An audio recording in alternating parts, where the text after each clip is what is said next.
Aurora, Texas, 1897, 50 anos antes de Roswell. Os jornais noticiaram um acidente e um homem do espaço morto, enterrado no cemitério de Aurora. Com o passar do tempo, a história foi esquecida, mas 70 anos depois veio à tona. Em 1973, Bill Case começou a escrever artigos para o Dallas Morning News, e isso se espalhou pelo país. Alguém estava investigando a queda em Aurora em 1897 e isso provocou muito interesse. A lenda renasceu. Ufólogos de todo o país queriam descobrir a verdade por trás do possível túmulo extraterrestre. Hayden Hughes, fundador do International UFO Bureau, foi um dos primeiros a chegar a Aurora. Aurora era o principal caso, em minha opinião, porque havia a queda de uma nave a ser estudada e os restos do piloto podiam ser exumados, pois ele fora enterrado. Aurora era diferente. Havia um corpo supostamente extraterrestre. Há poucos corpos ou cadáveres associados a OVNIs e nenhum deles foi tão bem documentado como o do caso de Aurora.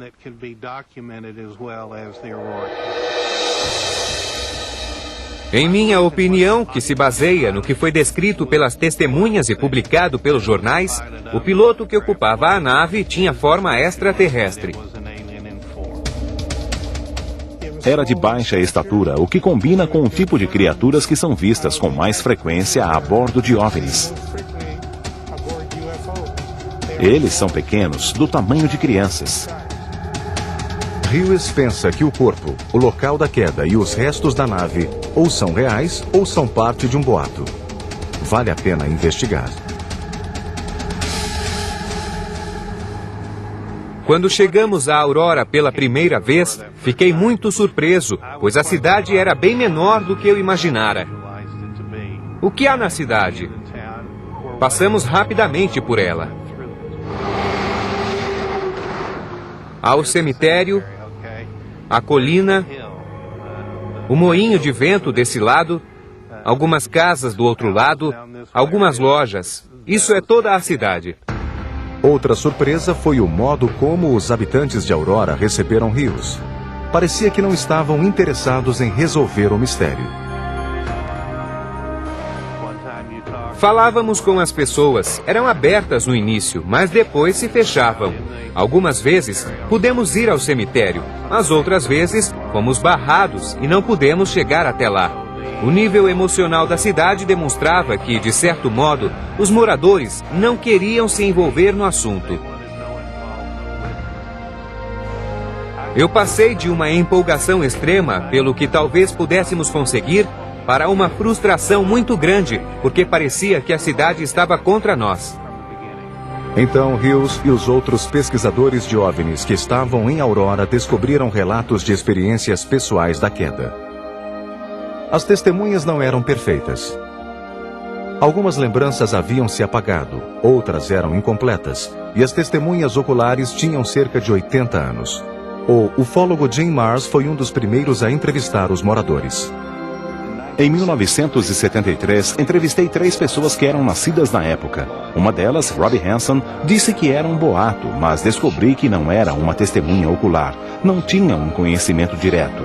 Seu pai havia ouvido e lhe contado, rido e dito que era um boato, e era disso que ela se lembrava. Depois, Marrs encontrou 2 testemunhas que contradisseram Hanson e fizeram relatos pessoais sobre o acidente. Mary Evans lembrava-se que algo havia caído. Os pais foram olhar os destroços, mas não a deixaram ir. Ela era uma testemunha indireta que dizia que tinha acontecido. Então encontramos Charlie Stephens, que tinha 10 anos e estava ajudando nas tarefas domésticas. Ele viu a nave passando com uma trilha de fumaça, aparentemente com problemas. Ele a viu desaparecer na direção de Aurora, ouviu a explosão e viu a fumaça. Ele queria ir até lá para ver o que acontecera. Mas o pai, um fazendeiro em 1897, disse que primeiro tinham de terminar as tarefas. No dia seguinte, o pai foi à cidade e, na volta, contou-lhe sobre os destroços. Então, temos testemunhas oculares que dizem que algo aconteceu. Além dos relatos das testemunhas oculares, os pesquisadores encontraram um homem que acrescentou um dado intrigante à investigação. Brawley Oates, morador de Aurora, sofria de artrite reumatoide e acreditava que sua doença estava ligada à história de Aurora. Brawley Oates morava no local da queda desde 1945. Ao se mudar, ele limpara o poço que estava cheio de metal e destroços. Eles precisavam usar o poço para obter água. Oates acreditava que a água do poço que ele e a família beberam por cerca de 12 anos afetara a sua saúde.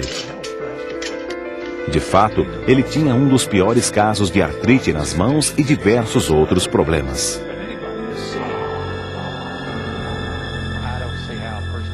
Não sei como alguém pode sobreviver, andar ou trabalhar, se algumas vezes fica tão inchado que parece estar a ponto de estourar. Algumas vezes os dedos dele inchavam tanto que ficavam com bolas maiores do que bolas de golfe. Ele dizia que talvez isso fosse causado pela água do poço. Foi isso que ele me contou. Brawley Oates me disse que isso aconteceu por causa da radiação do poço no qual as pessoas tinham jogado os pedaços da nave de Aurora. Mas, ao lacrar o poço em sua propriedade, Oates também lacrara evidências cruciais do mistério dentro dele. Era cada vez mais difícil encontrar indícios que comprovassem o caso dos pesquisadores. Não podemos usar lendas. Precisamos de provas científicas que possam ser levadas a qualquer tribunal e provar que o evento realmente aconteceu como nossa investigação comprovou. Em 1973, os pesquisadores foram ao local da queda e ao cemitério. Esperavam encontrar indícios 75 anos depois.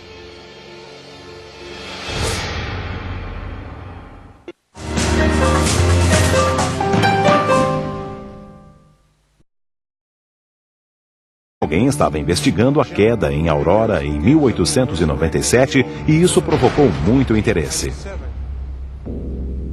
A lenda renasceu.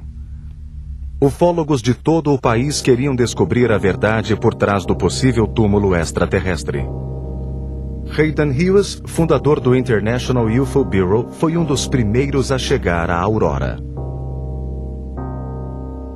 Aurora era o principal caso, em minha opinião, porque havia a queda de uma nave a ser estudada e os restos do piloto podiam ser exumados, pois ele fora enterrado. Aurora era diferente. Havia um corpo supostamente extraterrestre. Há poucos corpos ou cadáveres associados a OVNIs e nenhum deles foi tão bem documentado como o do caso de Aurora.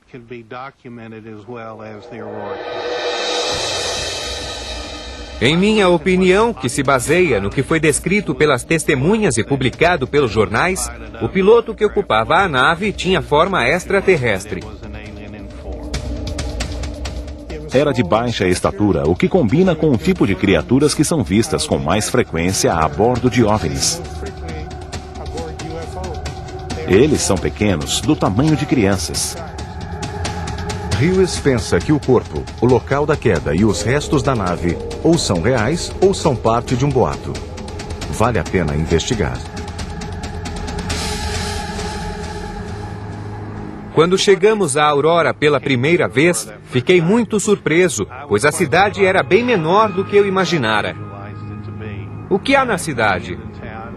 Passamos rapidamente por ela. Há o cemitério, a colina, o moinho de vento desse lado, algumas casas do outro lado, algumas lojas. Isso é toda a cidade. Outra surpresa foi o modo como os habitantes de Aurora receberam Hughes. Parecia que não estavam interessados em resolver o mistério. Falávamos com as pessoas, eram abertas no início, mas depois se fechavam. Algumas vezes pudemos ir ao cemitério, mas outras vezes fomos barrados e não pudemos chegar até lá. O nível emocional da cidade demonstrava que, de certo modo, os moradores não queriam se envolver no assunto.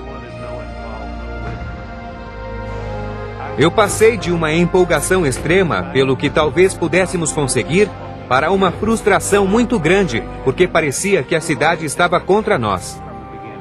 Então Hughes e os outros pesquisadores de OVNIs que estavam em Aurora descobriram relatos de experiências pessoais. Parecia que não estavam interessados em resolver o mistério. Falávamos com as pessoas, eram abertas no início, mas depois se fechavam. Algumas vezes pudemos ir ao cemitério, mas outras vezes fomos barrados e não pudemos chegar até lá. O nível emocional da cidade demonstrava que, de certo modo, os moradores não queriam se envolver no assunto. Eu passei de uma empolgação extrema pelo que talvez pudéssemos conseguir para uma frustração muito grande, porque parecia que a cidade estava contra nós. Então Hughes e os outros pesquisadores de OVNIs que estavam em Aurora descobriram relatos de experiências pessoais da queda. As testemunhas não eram perfeitas.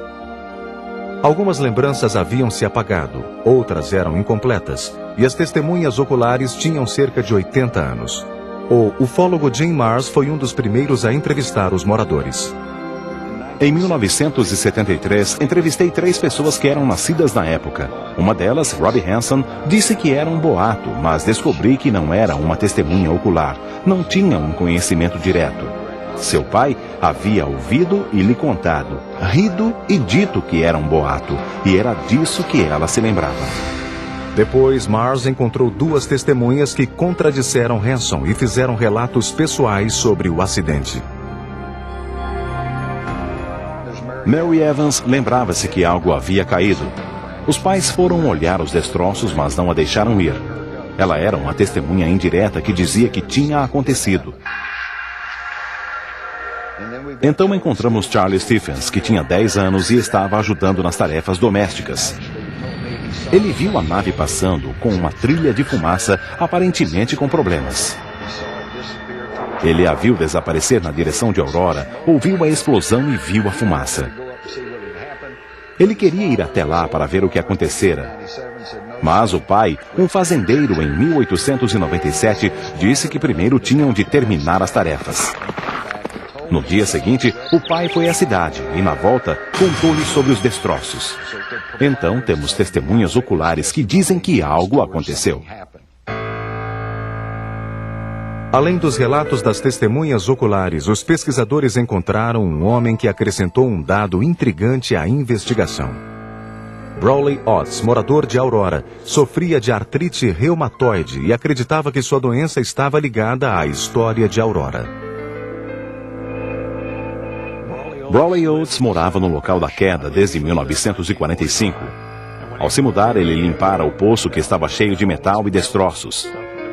Eles precisavam usar o poço para obter água.